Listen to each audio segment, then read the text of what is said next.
dan Anwar akan hilang jawatan dia sebagai Perdana Menteri. Jadi apa yang dilakukan oleh Anwar ini, apa yang dilakukan oleh pihak-pihak ini adalah untuk memastikan satu keadaan kecemasan berlaku, iaitu darurat untuk mengekalkan Anwar Ibrahim sebagai Perdana Menteri. Jadi sekarang ini mereka sedang merangka, menyusun dan hanya menunggu masa saja untuk spark isu perkauman yang akan menyebabkan kekecohan, dan akhirnya Anwar akan menggunakan kuasanya sebagai Perdana Menteri untuk memohon darurat. Jadi saya sekejap malam ni saya nak bagi tahu dengan semua, saya harap kita semua jangan masuk perangkap ini. Kalau ada isu ataupun video ataupun artikel ataupun apa saja yang cuba mencetuskan isu perkauman Melayu, Cina dengan India, jangan involve, jangan engage, jangan masuk komen. Kalau ada apa-apa perhimpunan yang bukan daripada kepimpinan parti, seperti kenyataan daripada Tuan Guru ke Tan Sri Budi Yassin ke, jangan turun, jangan terlibat, jangan involve. Sebab apa? Mereka dah sangat terdesak. Dan untuk makluman juga, di Sabah dan juga di Sarawak, ramai yang dah bercakap bahawa untuk segera menarik sokongan daripada kerajaan pusat. Ini berkaitan dengan isu amalat. Seperti mana yang kita tahu, kenyataan daripada salah seorang adun di negeri Sabah telah membangkitkan isu amalat, yang mana Anwar Ibrahim telah membuat perjanjian tanpa berbincang dengan Sabah dan Sarawak, negeri-negeri Borneo. Jadi itu juga satu perkara yang besar, yang mana sekarang ini di Sabah dan Sarawak ini sedang bergerak untuk menuntut supaya GPS, DRS menarik sokongan daripada kerajaan Madanon lagi ni. Jadi guys, Anwar sekarang dalam keadaan terdesak, dalam keadaan yang tertekan. Kita dah bincang banyak dah. Bila orang terdesak, tertekan ni, dia akan buat apa saja. Jadi kita jangan involve, jangan engage. Kita tunggu kerajaan Anwar ni tumbang. Jadi kalau lepas ini apa saja Anwar nak buat, kalau kita tak engage, kita tak involve, tak ada lah, dia tak boleh nak buat darurat. Sebab apa saya cakap darurat? Sebab Anwar ni dia bukan bodoh. Dia tahu, dia tahu dia tak kuat, dia tahu dia ni lemah. Dan keputusan PRN tempoh hari, dia nampak bahawa memang dia ni tak akan kekal lama. Jadi cara untuk dia kekal adalah dengan melaksanakan darurat. Jadi nak darurat apa? Nak buat darurat apa? Covid tak ada. Jadi apa darurat nak buat? Jadi sebab itulah kalau kita tengok kenyataan Anwar Ibrahim ni, dia banyak bermain isu-isu yang berkenaan dengan kaum dan juga agama. Termasuklah kenyataan terbaru, dia minta untuk mengambil tindakan tegas terhadap penunggang agama. Padahal dialah penunggang agama. Tapi dia nak tuju kepada PAS.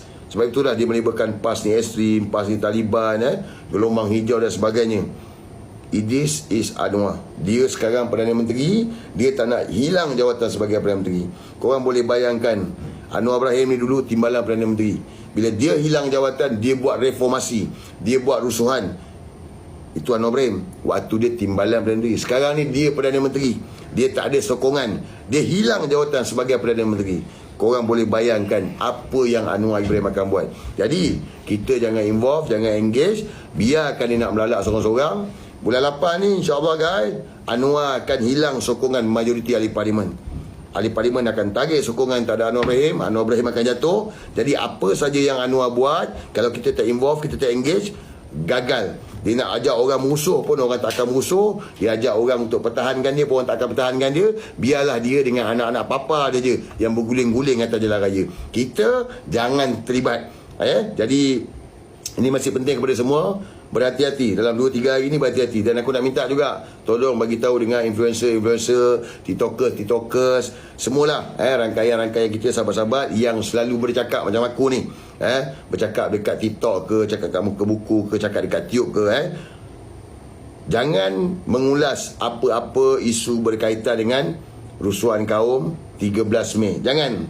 Jangan mengulas apa-apa isu yang berkaitan dengan nak angkat senjata dan sebagainya. Jangan. Sebab sekarang ini mereka mungkin boleh jadikan modal untuk mencetuskan kekecohan ini. Seperti mana yang pernah berlaku di Kuil Sifil dulu, mereka sengaja kerik benda tu supaya havoc antara Melayu dengan India.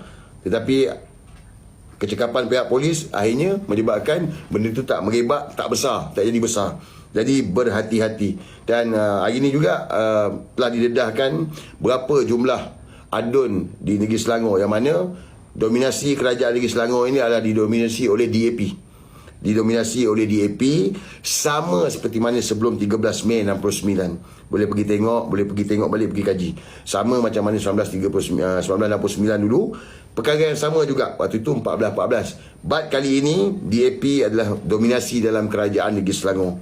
Jadi guys, berhati-hati. Ada usaha sedang cuba digerakkan untuk mencetuskan ketegangan kaum. Sebab apa? Mereka terdesak, takut hilang jawatan. Jadi darurat adalah jalan terakhir untuk Anwar kekalkan kuasa ini.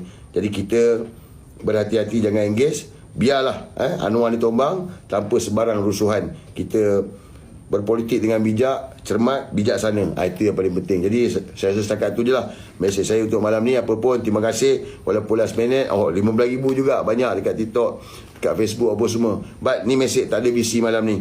Tolong sampaikan dengan kawan-kawan yang lain. Fokus kita adalah untuk memastikan kerajaan ditombang. Biar ahli parlimen yang buat kerja.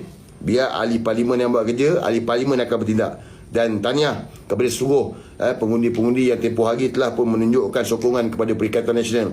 Walaupun 70% saja orang Melayu keluar mengundi, tetapi itu adalah kemenangan kita bahawa satu referendum rakyat telah dihantar isyarat kepada ahli parlimen untuk segera bertindak menarik sokongan daripada kerajaan Madanon. Dan kita tunggulah sikit lagi. Ni Ogos, ini 14 hari bulan.